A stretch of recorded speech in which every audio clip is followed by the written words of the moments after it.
박 소장님, 네, 안녕하십니까. 잠깐 자기소개 좀 해주시죠.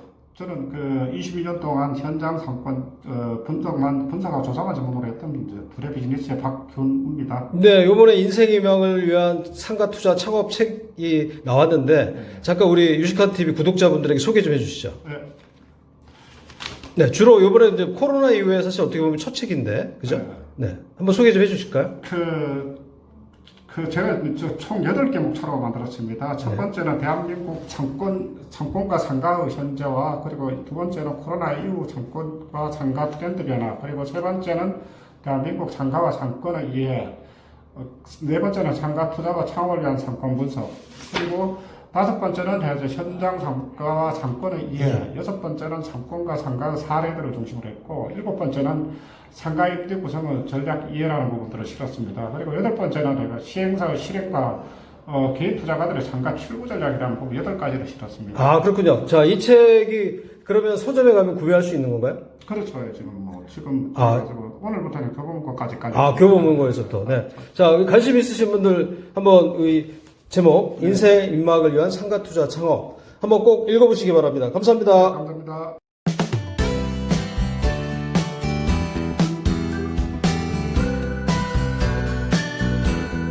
안녕하세요, 박규리 소장님. 네, 자, 네, 요즘 코로나로 좀 행동이 많이 좀 제약이 있는데 요즘도 현장을 많이 다니십니까? 네, 많이 다니죠. 어쨌든 해가지고 제가 하는 일이 그 현장 상권 내가 분석하고 조사하고 하는 일이라서 네. 지방뿐만 아니라 네. 수도권하고 그리고 여러 지역을 많이 다닙니다. 또 다양한 데 상권의 사례들도 해가 수집도 많이 하고 그것도 정리하는 작업도 좀 하고 있습니다. 아, 그래서 이제 보니까는 최근에 이제 인생 입막을 위한 상권 투자와 창업이라는 책을 내셨잖아요. 그래서 우리 이제 유식한 TV를 이제 구독하시는 분들이 주로 이제 예비 창업가 혹은 이제 퇴직자분들, 창업에 관심 있는 분들이 많이 보시는 채널인데 오늘 제가 이제 일부러 모셨습니다. 우리 이제 박규려 소장님을 아시는 분도 있지만 우리 박 소장님은 상권 현장에서 몇 년 동안 하신 거죠? 제가 사업자를 1999년 6월 사업자입니다. 네, 그때부터 저 컨설팅을 했으니까 지금 한 22년 정도. 22년. 네. 아, 그러시군요. 그러면은 우리 잠깐 우리 박 소장님 간단하게 자기소개 좀 해주시죠.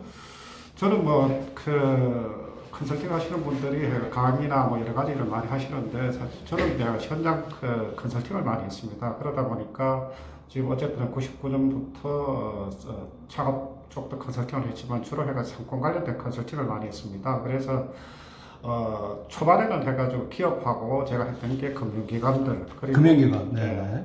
최근에 이제 병원들 개원하시는 분들. 아, 병원 개원하시는 그리고 분들이요. 네. 상가 투자자들, 상가 투자자들, 창업자들 네. 하는데 어쨌든 해가지고 초반에 해가지고 제가 이제까지 현장 상권에 대해서 해가지고 자료를 축적하고 어쨌든 전문성을 가지고 했던 거는 지역 금융기관들을 제가 전국에 한 400개 정도. 아, 400개 정도. 네. 그래서 이제 그거 하면서 이제 네. 현장 상권에 대한 어떤 그 노하우들을 많이 쌓았죠. 네. 근데 프랜차이즈 쪽이랑도 많이 연관이 있지 않나요? 프랜차이즈 쪽은 이제 네. 아무래도 이제 일을 하죠. 네. 후배들도 있고 하기 때문에 네. 주로 이제 상권 자문이나 그리고 1년에 해가지고 몇 개 정도는 해가지고 그래도 창업자들이 오면은 자문도 하고 그리고 컨설팅도 하지만 이제 하고 있습니다. 네. 네. 하여튼 굉장히 오랫동안 이 상권 현장 분야에 이제 계셨는데 요번에 이제 어쨌든 첫 책을 내신 거죠. 한번 책 한번 보여드리실래요? 네. 네. 자, 바로 요 책입니다. 그래서 오늘 이제 우리 인터뷰를 우리 이 책에 대해서 한번 이제 말씀을 나눌 텐데, 자, 이 책을 쓰게 된 동기가 어떤 동기가 있을까요? 주로 지금 창업 관련된 책들이나 상가 투자 관련된 책들이 보면은 주로 이제 강의 전문가들이나 창업 쪽은 그리고 네. 상가 관련된 경우는 이제 상가 전업 투자가들 그리고 경매 전문가인데 저 같은 경우는 이제 현장 상권을 전국에 이제 아까 말씀드렸다시피 해가지고 금융기관을 한 400개 정도 하다 보니까 이제 그런 부분들을 어쨌든 노하우들을 어느 정도 좀 정리를 할 필요가 있겠다 싶어서 이번에 이제 네. 정리를 하게 된 거죠. 아, 그렇군요. 지금 책이 첫 책이잖아요. 네. 그죠? 아, 그러면 이 책 말고도 이제 앞으로도 계속 이제 저술 할 생각이 있으신 거죠? 네, 지금 뭐 그거는 이제 제가 가능하면 이제 전문 업종들 위주로 지금 할 생각을 하고 지금 자료를 모으고 있습니다. 모으고 있는데 지금 뭐 세부적인 이야기는 조금 더 준비되시고. 진행되고 네. 자, 그러면 이 책을 이제 어떤 분들이 읽으면 도움이 될까요? 그 책이 그 이번 주 화요일 날 나왔습니다. 네. 화요일 날 나와서 이제 온라인에서 이제 판매가 시작이 됐는데 그 처음에 이제 그 책을 이제 또 타겟으로 잡았던 거는 이제 그 직장인들, 그리고 이제 네. 주부들, 그리고 주부들. 퇴직자들 세 부분들을 가지고 어쨌든 책을 써야 되겠다 생각을 하고 그리고 상가 관련된 부분들에서 실제로 부동산 중개업소에 이제 관련된 부분들도 상가나 상권에 대해서는 사실은 굉장히 이제 그 모르는 부분들이 많아요. 그래서 이제 이분들한테도 어쨌든 도움을 줄까 싶었었는데. 네. 화요일날 책이 나오고 나서 해가지고 몇 군데에서 해가지고 기업들에 오히려 해가지고 단체 구매. 좋네요. 네. 뭐 해가지고 금융기관도 있고 그리고 이제 프랜차이즈 쪽도 해가지고 그 이제 점포개발 쪽하고 하는 나 마케팅 쪽에 하시는 분들이 해가지고 이제 그 직원들 해가지고 교육용으로. 예, 그래서 저한테 이제 개인적으로 물어보시는 분들 몇 분이 계시더라고요. 글쎄 여기 이제 서점에 가보면 상가 투자와 관련된 책을 보면 뭐 약간 이제 재테크와 관련된 내용들이 많이 있더라고요.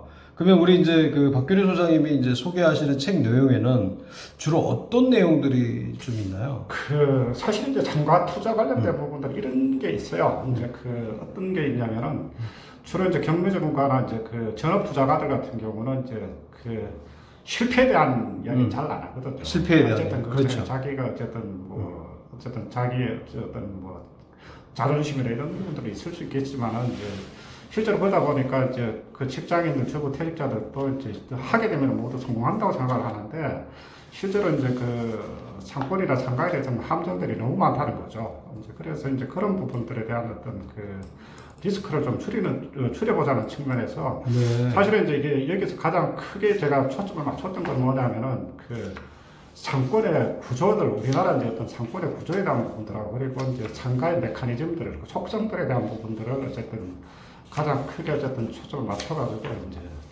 정리를 하게 됐습니다. 네. 지금 어쨌든 간에 지금 코로나 때문에 빈 점포도 많이 나오는 이런 상황이지 않습니까?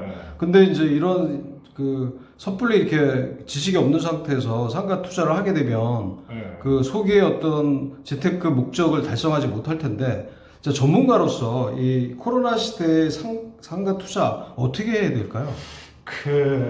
이런 부분들을 사실 어떻게 접근할지는 이제 뭐 여러 사람들의 부동산 전문가들이나 이런 부분들이 조금씩 차이가 나 있는데 보면은 이제 이런 이야기를 하더라고요. 어쨌든 지금 주택 같은 경우는 어쨌든 뭐 굉장히 어쨌든 규제나 이런 부분들이 심해서 결국 나중에 이제 상가 쪽으로 가지 않겠느냐. 그리고 어쨌든 공실이 많으면 또 경매나 이런 부분들 나오기 때문에 알짜들이 많이 해가지고 이제 어쨌든 뭐 시장에 나올 수밖에 없다는 그런 생각을 가지는 것 같아요. 그런데 우리가 이제까지 보면은 이제 상가나 특히 수익용 부동산 같은 경우는 어떻게 접근을 하냐면은 대부분 다 수익률 중심으로 많이 접근을 했다는 거죠. 그렇죠. 얼마를 투자하면 얼마의 수익률을 가져갈 것이다. 그래서 이제 어떤 시행사나 분양사들 그리고 부동산 중개업소에서도 대부분 해가지고 상가 투자하시는 분들한테는 어떤 그런 수익률 중심으로 이제 설명을 많이 한다는 겁니다. 그런데 이 코로나가 터지면서 실제로 어떻게 보면은 이제 시장 자체가 과거에는 이제 공급자 중심에서 어떤 앞으로는 사용자 중심으로 해서 시장이 흘러갈 수밖에 없다. 그러면은 책에서도 많은 내용을 다뤘지만은 실제로 어쨌든 상가를 어떻게 운영할 것인가에 대한 부분들이 이제 상당 부분들을 많이 좀 할애를 한 측면들이 좀 있습니다. 네. 지금 이제 책 내용을 제가 잠깐 보고 있는데요. 이제 상가 MD 구성의 전략이해. 네, 이런 이제 내용도 있고 또 시행사의 실황과 상가 추구 전략 뭐 이런 내용도 있습니다. 간략하게 어떤 내용인지 잠깐 소개를 좀 해주시죠. 상가 MD라고 하는 부분들은 실제로 우리나라 상가들이 보면은 이제 2000년도 이후 보면 굉장히 거대화가 많이 됐죠. 어쨌든 규모를 대형화한 상가들이 많은데 결국 이제 어떤 규모를 대형화한 상가들 같은 경우는 상가 전체를 해가지고 예를 들어서 뭐 상업지구에 약 한 10층짜리 상가를 예를 든다면은 1층에 어쨌든 들어갈 수 있는 업종들하고 2층에 들어갈 수 있는 업종들 그리고 3층에서 뭐 한 5층에 들어갈 수 있는 업종들 그리고 위에 또 상층부에 들어갈 수 있는 업종들이 다 다릅니다. 다른데 근데 이제 이 부분들이 해가지고 상가가 전체적으로 활성화되기 위해서는 어쨌든 해가지고 각 층별 그리고 각 층별하고 어쨌든 해가지고 전체적인 어떤 콤비네이션이 잘 이루어져야 된다는 겁니다. 그래서 이제 MD 구성에 대한 부분들도 이제 그런 어떤 조화에 대한 부분들을 좀 다루고 있죠. 네. 그리고 출구 전략이라고 하는 부분들은 사실 굉장히 좀 난해한 부분들인데 네. 투자를 했는데 어쨌든 해가지고 활용을 못 한다는 거죠. 그렇죠. 과연 어떻게 할 거냐. 네. 이제 이런 부분들을 좀 다뤘는데 특히나 이제 신도시 같은 경우는 이제 요즘에 뭐 굉장히 공실 문제가 굉장히 좀 심각한데 그렇죠. 사람들이 이제 초반에는 굉장히 어떻게 보면은 굉장히 그 대박에 대한 환상을 가지고 이제 진입을 했는데 실제로 그게 잘 안 된다는 거죠. 안 네. 되는데 이거는 왜 안 되냐면은 결국은 도시라고 한다는 부분들은 어쨌든 어느 정도 생명 주기를 가지고 서서히 발전을 하고 하는 부분들이 있는데 상가는 내가 이게 반대로 해가지고 초반에다 공급이 돼버리니까 네. 그만큼 해가지고 이제 그 투자자들은 리스크가 커진다는 측면들입니다. 그래서 이제 어떤 그런 부분들에 어떻게 전략을 전략을 구성을 할 거냐 이 부분들을 조금 다룬 부분이 있습니다. 그렇군요. 그 지금 이제 뭐 창업 시장이 뭐 어려운 거는 뭐 다 알고 있는 상황이고요. 네. 또 그렇다고 해서 또 창업을 안 할 수 있는 상황도 아니고 네. 그런 상황이기 때문에 초기에 이 점포를 개발하는 게 굉장히 이제 중요한 부분이라고 생각을 하거든요. 근데 사장을 보니까 상가 투자와 창업을 위한 상권 분석이라고 네. 이게 좀 한 40페이지 이상을 할애를 하셔서 네. 소개를 해주셨는데 저 창업에 성공하려면 상가 점포 개발을 잘해야 되는 건가요? 그렇죠. 네. 그런데 이게 참 우리도 이제 저도 한 20년을 이 일을 해왔지만 사실은 뭐 딱 해가지고 이제 떨어지게 해가지고 답을 내달라고 그러면 참 내주기가 굉장히 난해합니다. 난해한데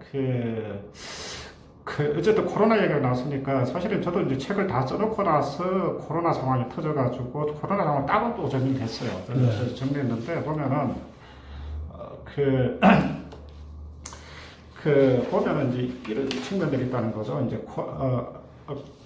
코로나 상황 같은 경우는 이제